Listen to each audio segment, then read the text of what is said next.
arrogant mistake. The grand chamber of the Galactic Council glowed with strange lights. Hundreds of alien species sat in their seats, looking down at the small human delegation standing in the center. The humans looked tiny compared to the massive creatures around them. Ambassador Sarah Chen stood straight, her hands shaking slightly. She held a data pad with Earth's peace proposal. Behind her, 2 other human diplomats waited nervously. "Honored council members," Sarah began, her voice echoing in the huge hall. "Earth comes in peace. We ask only for fair trade agreements and protection under galactic law. We are new to space travel, but we wish to learn and grow with you." A deep, mocking laugh filled the chamber. It came from Commander Zarkul, leader of the Vakrian Empire. He was huge, almost 10 feet tall, with dark blue scales and red eyes that glowed with cruelty. His species had conquered 20 star systems. Protection. Zarkul's voice boomed. "These primitive apes want protection?" More laughter erupted from the alien delegates. Some slapped their strange hands together. Others made clicking sounds that meant amusement in their languages. Sarah's face turned red, but she continued. "We may be new, but Earth has resources you need. Rare minerals, unique biological compounds, skilled workers. We can contribute to the galactic community." "Contribute?" Another alien stood up. This one looked like a giant insect with multiple eyes. "Your planet will contribute, but not as partners. As subjects." "What?" Sarah stepped forward, shock on her face. "We came here for peaceful negotiation." Zarkul stood from his throne, his massive form casting a shadow over the humans. "You misunderstand your position, human. Your star system is rich with resources we need. Your species is weak. No advanced weapons, no strong military, no allies." He walked down the steps toward Sarah, each footstep thundering on the metal floor. "The council has decided," he continued, a cruel smile on his face. "Earth will become a mining colony. Your people will work for us. Be grateful we let you live." Sarah's hands became fists. "You can't do this. This violates the council's own laws about first contact." "Laws?" The insect-like alien laughed. "Laws are for species strong enough to enforce them. What will you do, human? Fight us?" The entire chamber erupted in laughter again. It was the sound of bullies mocking their victim. Sarah looked around at all the alien faces. Some looked amused. Some looked hungry. A few looked away, uncomfortable but silent. No one would help Earth. She took a deep breath and looked directly at Zarkul. Her voice became cold and hard. "You're making a mistake. A terrible mistake." Zarkul leaned down until his face was close to hers. His breath smelled like sulfur. "Are you threatening the Vakrian Empire, little ape?" "No," Sarah said quietly. "I'm warning you. Humans have a saying, don't poke the bear. You should listen." "Bears?" Zarkul straightened up, confused. Then he laughed again. "We are the predators of this galaxy. You are nothing but prey." Sarah touched her communication device. "Then we have nothing more to discuss. Earth's answer is no. We will not surrender. You have no choice." Zarkul roared. "My fleet is already prepared. We will take your planet by force." Sarah and her delegation turned to leave. As they walked toward the exit, she spoke one last time without looking back. "You were given a choice today. You chose war. Remember that when this is over. You chose this." The heavy doors closed behind the humans. In the chamber, Zarkul returned to his throne, still chuckling. Brave words from a species that can barely leave their own planet. "Prepare the invasion fleet. I want Earth conquered in 1 week." His officers saluted and left to carry out the orders. What none of them knew was that Sarah's last words weren't empty threats. They were a signal. Back on Earth, deep in a hidden military bunker, General Marcus Webb received the coded message. He had hoped it wouldn't come to this, but he had prepared for this exact moment. "They rejected peace," he said to the room full of military leaders. "Activate Project Homebound. All defensive systems online. All traps set. All personnel to battle stations." Around the world, hidden facilities came to life. Weapons that had been disguised as innocent structures powered up. Missiles hidden in mountains armed themselves. Soldiers who had been training in secret for years received their orders. Space stations that looked like simple satellites changed their positions, creating an invisible net around Earth. The aliens thought humans were primitive, weak, easy prey. They were about to learn the most important lesson about humanity. Never corner a species that's willing to fight for survival. Above Earth, Commander Zarkul's fleet dropped out of hyperspace. 200 massive warships, armed with weapons that could destroy cities. Zarkul looked at the blue planet on his screen and smiled. "Such a beautiful world," he said. "Soon it will be ours." His tactical officer scanned Earth. "Commander, I'm detecting unusual energy readings from the planet's surface." "Ignore it." Zarkul waved his hand dismissively. "Probably their primitive power plants. Begin the attack. Target their major cities first." The first wave of alien ships moved toward Earth. In his bunker, General Webb watched them come. His jaw was tight, his eyes hard. "Let them get closer," he whispered to his staff. "Let them think they're winning." On the surface, Earth's cities began emergency evacuations. People ran to underground shelters, moving quickly and orderly. They had practiced this drill 100 times. The aliens saw the evacuation and laughed over their communications. "Look at them run," one pilot said, "like scared animals." "This will be easier than we thought," another replied. The alien ships entered Earth's atmosphere, their weapons charging for the first strike. That's when everything changed. Hidden guns emerged from mountains. Satellite weapons revealed themselves. The ocean itself seemed to explode as submarine launchers fired. "What is this?" Zarkul screamed as his screen filled with incoming missiles. General Webb allowed himself a small, cold smile. "Welcome to Earth," he said quietly. "Now let me show you what angry humans can do." The battle for Earth had begun. Human fury unleashed. The alien pilot's last words were a scream of confusion. "They're everywhere." "How?" His ship exploded in a ball of fire, lighting up Earth's sky like a second sun. Commander Zarkul stared at his command screen in disbelief. Red warning lights flashed across every display. Ship after ship on his fleet registry turned from green to black, destroyed. "This is impossible," he roared, slamming his fist on the console. "Our intelligence said they were primitive. Where are these weapons coming from?" His tactical officer's voice shook with fear. "Commander, I'm reading weapon signatures from over 500 hidden locations. Mountains, oceans, deserts, even their ice caps. They're all armed!" From the Rocky Mountains, massive railguns emerged from what had looked like ordinary rock faces. These weren't new inventions. Humans had been building them in secret for 30 years, ever since they first detected alien signals in space. The railguns fired. Solid metal projectiles moving at incredible speeds tore through alien shields like paper. 3 Vakrian destroyers broke apart, their hulls ripped open. "Evasive maneuvers," Zarkul screamed, but the humans had planned for that too. In the cold darkness of space, thousands of objects that looked like space debris suddenly activated. They were mines, floating silent and patient for years. Now they moved, guided by AI swarming toward the alien fleet. Mines. Mines everywhere. An alien captain shouted over the communication channel. "We're surrounded." Explosions bloomed across the battlefield like deadly flowers. Inside Earth's command bunker, General Webb watched the tactical display. Each red dot was an enemy ship. They were dying fast, but not fast enough. "Sir, they're trying to regroup," his second-in-command reported. "Forming defensive formations." "Don't let them," Webb ordered. "Launch the Hornets!" "Yes, sir!" Across Earth, hidden hangars opened. Thousands of small fighter craft shot into the sky. The aliens expected big, clumsy ships like their own. Instead, they faced swarms of fast, agile fighters. The human pilots called themselves Hornets. And like real Hornets, they were angry. "This is Hornet Leader," a woman's voice crackled over the radio. "All wings, attack pattern Delta. Show these aliens what happens when you threaten our home." "Copy that, Leader." "Let's sting these bugs." The Hornets moved like a single organism, weaving through space in patterns the aliens couldn't predict.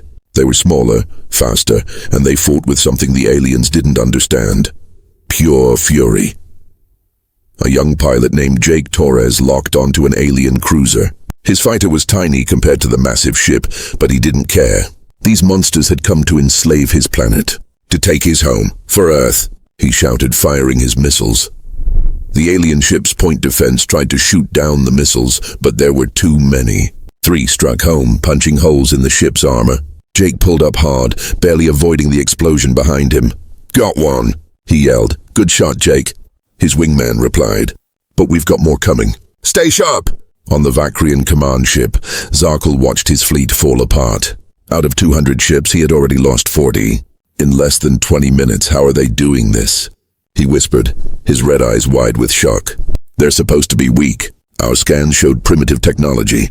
Commander, his science officer spoke up nervously. I think I understand. They used old technology as camouflage. Their power plants looked primitive because they wanted us to think that. Everything dangerous was hidden underground or disguised. You mean they planned this? Zarkul felt cold fear creeping into his heart. They knew we were coming. Not specifically us, sir, but they prepared for someone. For anyone who would attack them. Zarkul's hands trembled. He had fought many battles, conquered many worlds, but he had never seen defenders this prepared, this angry, this willing to die. Pull back the fleet, he ordered. Get us to safe distance. We need to regroup and, Commander, the tactical officer interrupted. More human ships appearing. They're coming from behind the moon and the asteroid belt. On the command bunker's main screen, General Webb allowed himself a rare smile. Phase 2 was beginning. They thought we only had defenses on Earth, he said to his staff. They didn't think to check the rest of our solar system. For months, human ships had been hiding in the asteroid belt, waiting in the cold and dark. Old mining ships converted to carriers, cargo vessels loaded with missiles, even some passenger ships with weapons bolted to their hulls. They weren't pretty. They weren't advanced, but they were there, and they were angry. All ships, this is Admiral Chen. Sarah's brother commanded from the lead vessel. Form up an attack. No alien leaves this system without permission. The alien fleet was now surrounded. Earth in front, human ships behind and to the sides. They were in a trap. A Vakrian captain's voice came over the emergency channel, panicked and desperate. Commander Zarkul, we're trapped. What are your orders? Zarkul looked at his tactical display. Every direction showed human weapons. His proud fleet was being torn apart by a species he thought was prey. Breakthrough. He ordered. All ships full power to engines. We retreat to hyperspace. The alien ships tried to run. Their engines burned bright as they pushed for escape velocity, but the humans weren't done. Sir, they're trying to flee, Webb's tactical officer reported. I know, Webb replied coldly. Deploy the kamikazes. Hidden among the Hornet fighters were special drones. No pilots inside, just AI and explosives. They had one mission. Stop the aliens from escaping. The drones accelerated, moving faster than any manned ship could safely go. They targeted the alien engine specifically. An alien helmsman screamed as he saw 3 drones heading straight for his ship. Incoming. I can't shake them. The drones hit. The ship's engines exploded, leaving it dead in space. This happened again and again. Ships that tried to run found themselves crippled, floating helplessly. This is insane, an alien officer shouted. They're using suicide attacks. What kind of species does this? What they didn't understand was that humans had been doing this for thousands of years. When defending their homes, humans would sacrifice anything, even themselves. General Webb received a damage report. Earth had lost 70 fighters and 12 capital ships. 328 pilots dead. 2 underground bunkers destroyed by orbital bombardment before the defenses stopped them. Each loss hurt, but Earth was still standing. The alien fleet was broken. Commander Zarkul is trying to broadcast a surrender, the communications officer reported. Denied, Webb said flatly. Jam all their communications except one channel. I want to speak to him directly. A moment later, Zarkul's face appeared on the screen. The proud commander looked defeated, his scales dull with fear. Human General, he began. We surrender. Please cease fire. We will leave your system and never return. Webb leaned forward, his eyes like ice. You came to conquer us, to make us slaves. You laughed when we asked for peace. We were wrong. Please show mercy. Mercy? Webb's voice was soft but deadly. Like the mercy you plan to show us. No, Commander. You don't get to leave. Not yet. What do you want? Webb smiled, but it wasn't a kind smile. I want you to send a message. To your empire. To the Galactic Council. To everyone in this galaxy. What message? You're going to show them what happened here today. Every destroyed ship. Every dead warrior. You're going to tell them exactly what happens when someone attacks Earth. Zarkul's eyes widened with understanding and horror. You want me to humiliate myself? To show our defeat? No, Webb corrected. I want you to save lives. Because if other species see what happened to you, maybe they'll think twice before trying the same thing. Zarkul looked at his ruined fleet on his own screens. He had no choice. "I will send your message," he whispered. "Good," Webb said. "And, Commander, tell them one more thing. Tell them Earth wanted peace, but if they bring war, we'll give them more war than they can handle." The transmission ended. Around Earth, the human forces held their positions. The battle was won, but everyone knew this wasn't over. In space stations across the galaxy, the Galactic Council members watched Zarkul's forced broadcast. They saw his destroyed fleet. They heard his humiliating confession. Some felt anger. Some felt fear. All of them realized the same thing. They had underestimated humanity, and that mistake would change everything.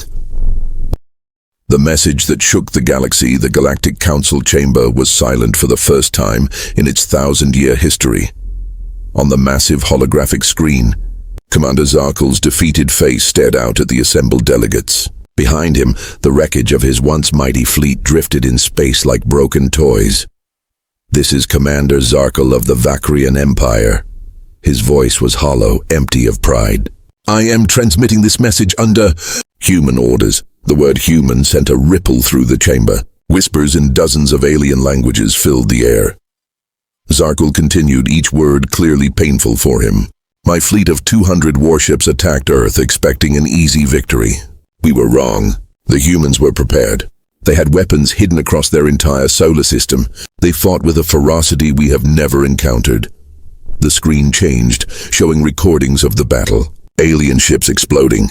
Human fighters swarming like angry insects. Railgun fire tearing through Vakrian armor. Kamikaze drones sacrificing themselves without hesitation. Out of 200 ships, Zarkul's voice cracked. Only 43 remain functional. We lost over 15,000 warriors. The humans lost less than 500. Gasps echoed through the chamber. The insect-like delegate who had mocked Earth stood up, his multiple eyes fixed on the screen. "This is impossible. The Vakrians are elite warriors. How could primitives—" "They are not primitives." Zarkul's shout interrupted him. "That was our mistake. They wanted us to think that. They hid their true strength and waited for someone to attack. We walked into their trap like fools." The screen shifted again. This time it showed something that made even the bravest council members uncomfortable. It showed Earth's defensive grid. Weapons everywhere. In mountains, under oceans disguised as innocent structures. The entire planet was a fortress. "But that's not the worst part," Zarkul continued, his voice dropping to almost a whisper. "The worst part is what they're doing right now." The view changed to show space around Earth. The remaining Vakrian ships were completely surrounded. Human vessels, fighters, and weapon platforms formed an unbreakable cage. "They won't let us leave," Zarkul said. "We are prisoners. They control our communications. They could destroy us at any moment, but instead, they're making us send this message." A new voice came through the transmission, calm, cold, and human. "This is General Marcus Webb of Earth Defense Command." Every alien in the council chamber leaned forward. This was the first time most of them had heard a human military leader speak. "People of the galaxy," Webb's voice was steady and clear. "Earth did not want this war. We came to you in peace. We asked for fair treatment. We were refused. We were mocked. We were threatened with slavery." The screen split, showing Webb standing in his command bunker.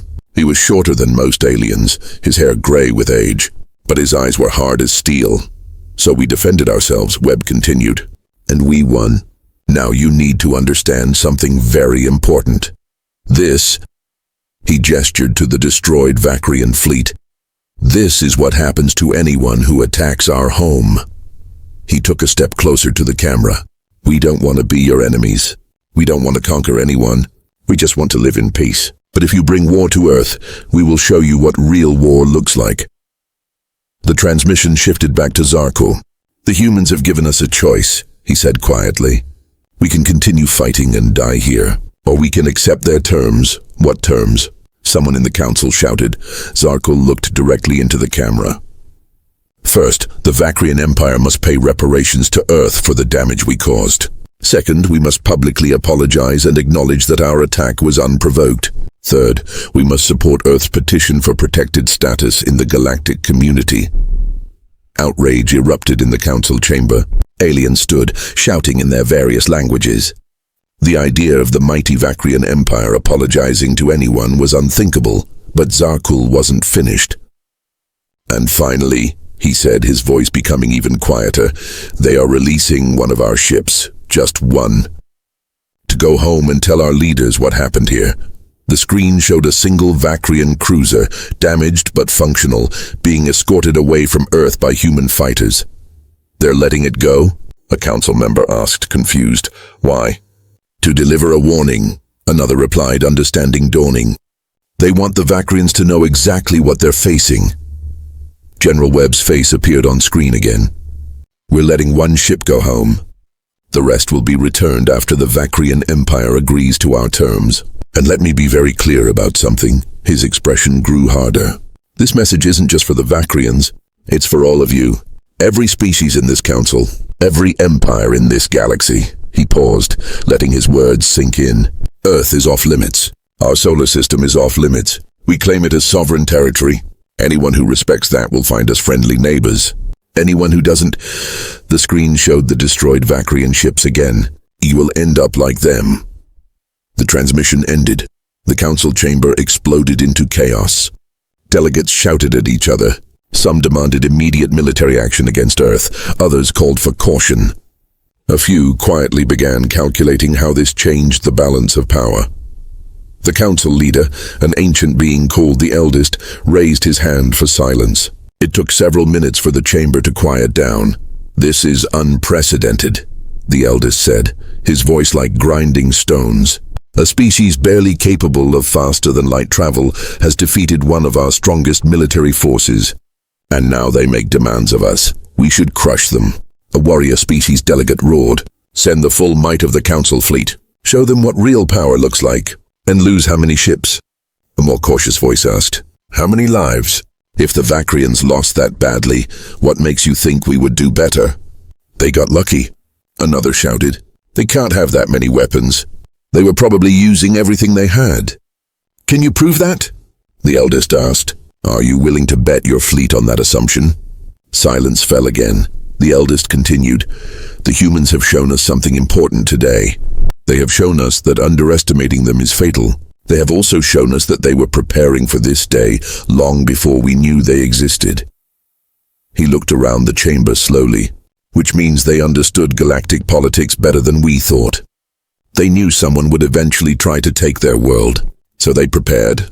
They were patient. They were smart, so what do we do? Someone asked. The Eldest was quiet for a long moment. We do something this council has rarely done. We listen, we negotiate. We give Earth what they ask for. Never, the warrior delegate shouted. We don't negotiate with primitives. They are not primitives, the Eldest said firmly. That is the lesson we must learn. They are dangerous. They are prepared. And they are willing to fight to the death for their home. He stood, his ancient body creaking. I'm calling for an emergency vote. Earth's petition for protected status. All in favor? Hands, claws, tentacles, and other appendages slowly rose across the chamber. Not everyone voted yes, but enough did. Motion passes, the Eldest declared. Earth is granted protected status. Their solar system is recognized as sovereign territory. Any attack on Earth will be considered an act of war against the Council itself. Some delegates cheered. Others sat in angry silence. Far away on Earth, General Webb received the news. His staff began celebrating, but he remained quiet. Sir? His second-in-command asked. We won. Earth is safe now.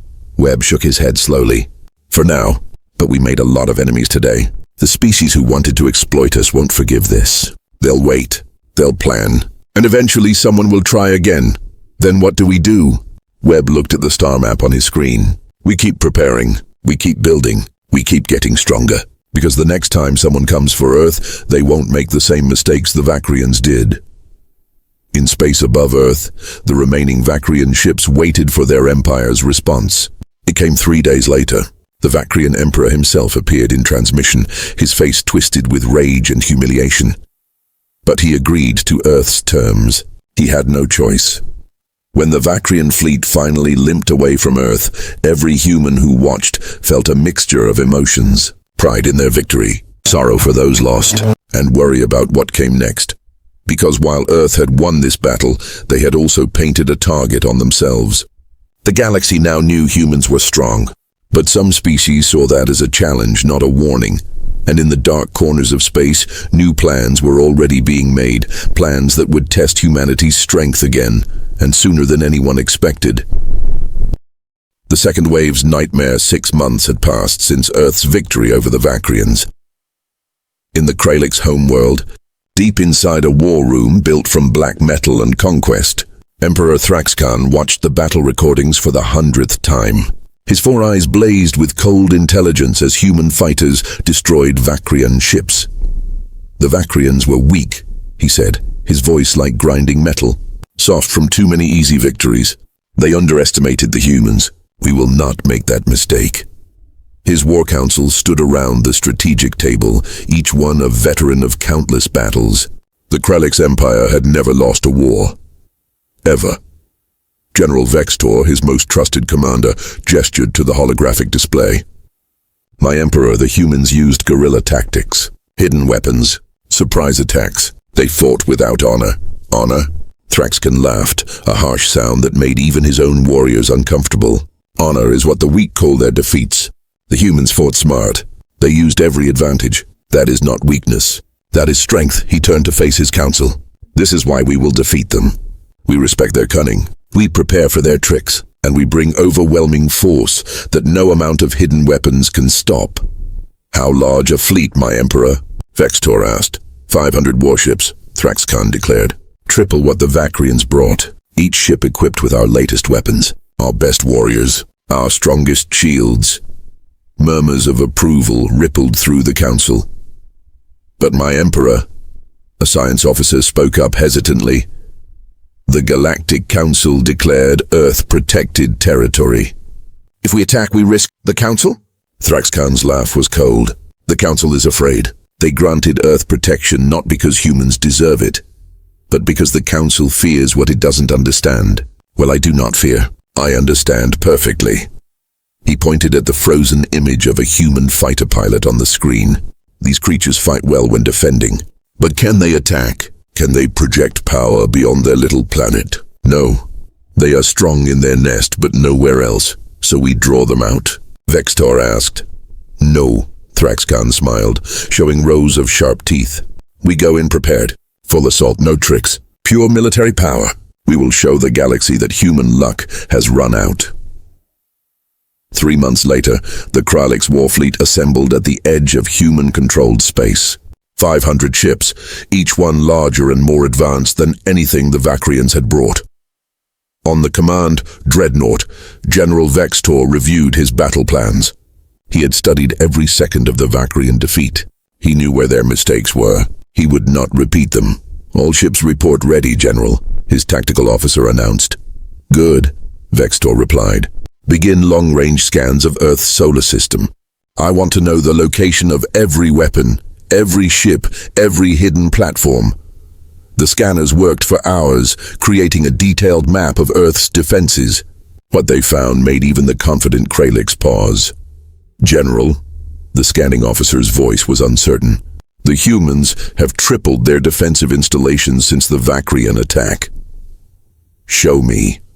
The holographic display lit up with red markers. They were everywhere. Earth looked like a planet made of weapons.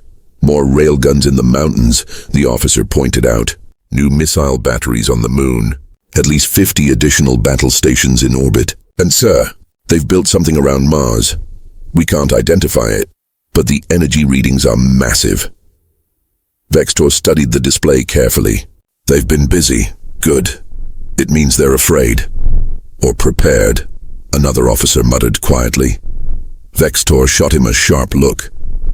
Prepared with what? More primitive kinetic weapons? We have energy shields designed specifically to stop their railguns. We have point defense systems that can destroy their missiles. We have jamming technology for their communications. He stood tall, confident. The humans got lucky against the Vacrians. Against us, they will learn the difference between a real military power and an arrogant fool like Zarkul. Should we attempt communication, General? Offer terms of surrender? No, Vextor decided. We jump in, strike hard, and finish this quickly. The longer we give them, the more tricks they can prepare. On Earth, alarms blared across every military installation. General Webb rushed into the command bunker, still putting on his jacket. Report!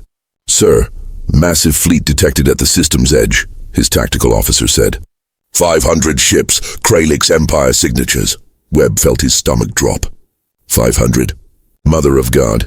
They're bigger than Vakrian ships too, sir. Heavier armor, stronger shields. Our intelligence says Kralix technology is at least 50 years more advanced than the Vakrians.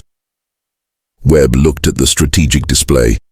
His defenses were better than during the last battle. But 500 ships? That was a different kind of problem. Get me Admiral Chen, he ordered, and activate Protocol Olympus. If we're going to survive this, we need everything we've got. In orbit above Earth, Admiral James Chen received the alert on his flagship. He looked older now, more tired. The last battle had cost him friends. This one would cost more. All ships, battle stations, he commanded. This is not a drill. The Kralix are here, and they brought their entire war fleet. His second-in-command, Captain Rodriguez, checked her display. Sir, we've got 92 operational warships. They have 500. The math doesn't look good. The math never looks good when you're defending your home, Chen replied. But we have advantages. We know this system better than they do. We've had months to prepare, and we have something they don't. What's that, sir? Chen looked at Earth on the view screen, that beautiful blue marble floating in space. We're fighting for everything we love. They're fighting for conquest. That makes all the difference. The Kralix fleet began moving into the solar system, their engines burning bright against the darkness of space. Vextor watched Earth grow larger on his screen. Launch scout ships. I want real-time data on their defensive positions. 12 small Kralix scouts shot forward, moving fast and evasive. They were designed to survive long enough to gather information and return. None of them made it back. What happened? Vextor demanded. New weapon, sir. The tactical officer reported, panic in his voice. Some kind of directed energy beam. It's firing from that structure near Mars. It destroyed all our scouts in seconds. Vextor stared at the display. The mysterious structure around Mars was now clearly visible, glowing with power. What is that thing? On Earth, General Webb smiled grimly. Fire up the Mars cannon again.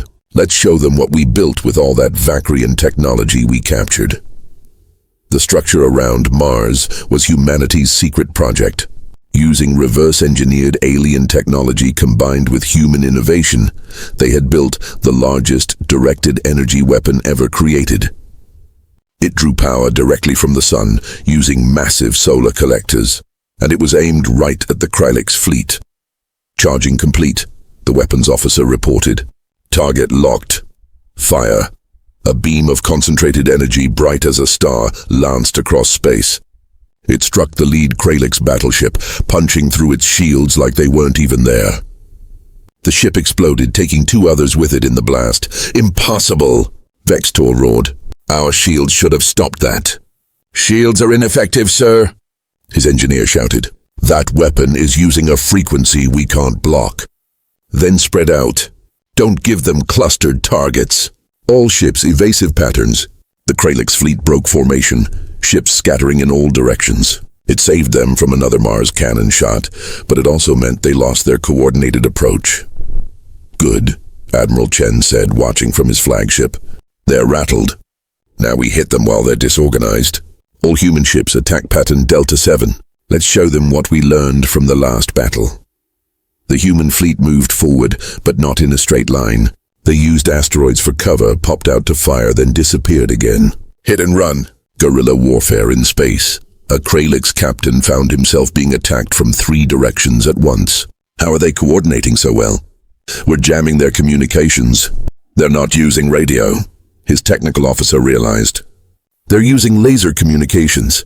Tight beam, impossible to jam. The human ships fought differently than the Vakrians expected. They didn't try to match the Kralix ship to ship. Instead, they targeted engines, weapon systems, and bridge sections. Surgical strikes that crippled rather than destroyed. "This is Hornet Squadron," a pilot called over the laser comm. "We're seeing something weird. Their shields are strong against energy weapons, but weaker against physical impacts." Admiral Chen heard this and smiled. "All railgun platforms focus fire on ships with active shields. Let's test that theory."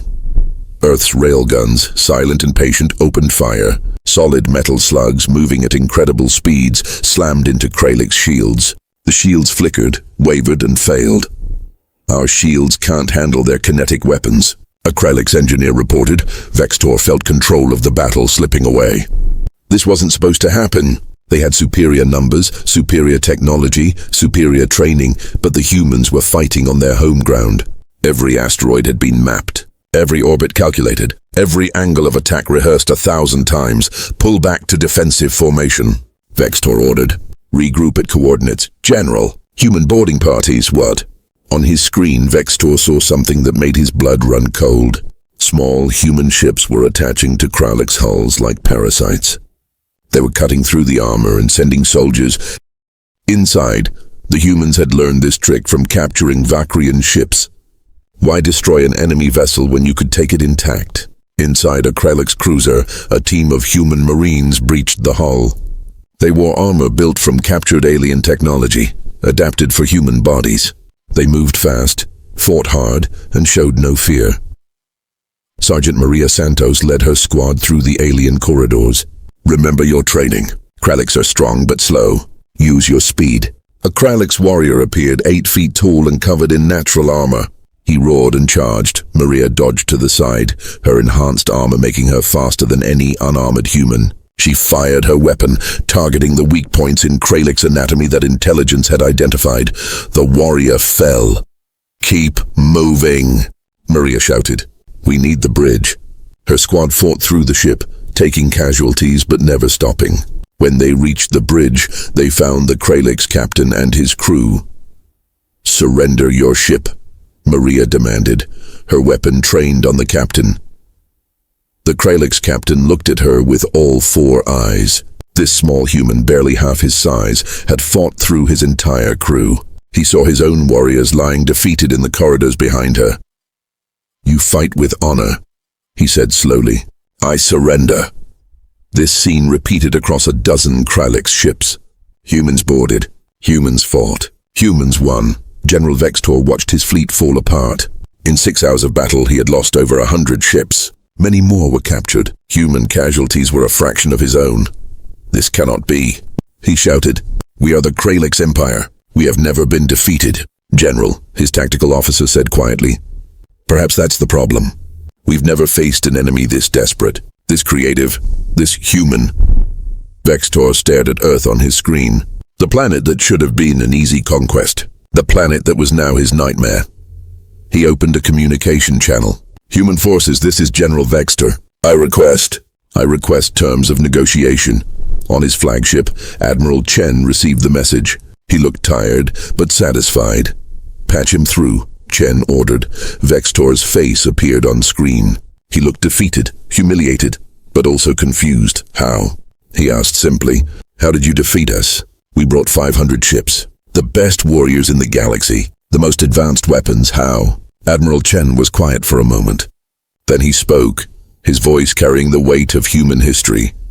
"Because you came to take our home, and humans will do anything, become anything, sacrifice anything to protect what we love. You fought for glory. We fought for survival. That's why you lost." Vextor lowered his head.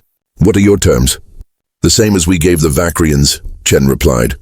"Reparations, public apology, and you get to keep 1 ship to go home and tell your emperor what happened here. He will not believe it. He will when he sees the recordings. And General, tell him something for me. Tell him Earth is done being underestimated.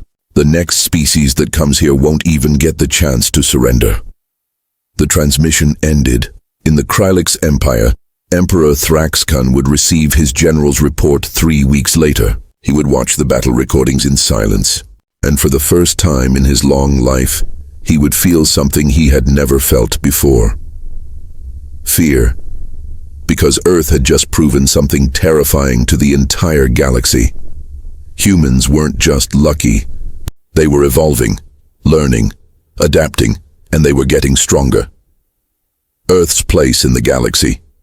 The emergency session of the Galactic Council was the most attended meeting in its history. Every species, every empire, every independent world sent representatives. They all wanted to see what would happen next. The chamber buzzed with nervous energy. Holographic displays showed the same images over and over. Kralik ships destroyed. Human marines boarding alien vessels. General Vextor's defeated face. The eldest called the session to order, his ancient voice cutting through the noise like a blade. "We are here to discuss the Earth situation," he announced. "In 6 months, humans have defeated 2 major military powers, the Vakrian Empire and the Kralix Empire. Both attacks were unprovoked. Both ended in human victory." A reptilian delegate stood up, his scales shimmering with agitation. "This is unacceptable. Earth is becoming too powerful, too dangerous. We should act now before they become a threat to everyone." Murmurs of agreement rippled through parts of the chamber. A threat? A new voice spoke from the entrance. Everyone turned. Standing there, flanked by 2 armed guards, was Ambassador Sarah Chen. She walked into the chamber with her head held high, no longer the nervous diplomat who had been mocked months ago. "Ambassador Chen," the eldest acknowledged, "you were not invited to this session." "No," Sarah agreed, walking to the center of the chamber. "I wasn't, but I came anyway. Because you're discussing Earth's future, and we deserve to be heard." "You have no right," the reptilian delegate began. "We have every right." Sarah's voice echoed through the chamber. "You want to talk about threats? Let's talk about who the real threats are." She activated her data pad. Images appeared on the main display. Documents, communications, secret files. "What is this?" the eldest asked. "This," Sarah said coldly, "is the truth. These are files we recovered from captured Kralik ships. Files that show a very interesting story." The first document appeared. It was a communication between the Galactic Council and the Kralix Emperor, dated 3 weeks before the Kralix attack. Sarah read it aloud. "To Emperor Thraxkan, the Council cannot officially support military action against Earth. However, if such action were to occur, we would not intervene. Earth's resources would be divided among contributing parties." Gasps filled the chamber. Several delegates stood up shouting denials. "Lies!" the reptilian delegate roared. "Those documents are fake." "Are they?" Sarah pulled up another file. This one is from the Vakrian Empire. A secret agreement signed by 12 council members. It details how Earth would be carved up after conquest. Who gets our water? Who gets our minerals? Who gets our people as slave labor? She looked around the chamber, her eyes hard. "You want to call us a threat? You planned to enslave us before we even joined the galactic community. You attacked us twice. And when we defended ourselves, you call us dangerous?" The chamber erupted into chaos. Some delegates tried to shout over each other. Others quietly tried to leave. The eldest slammed his staff on the ground, demanding silence.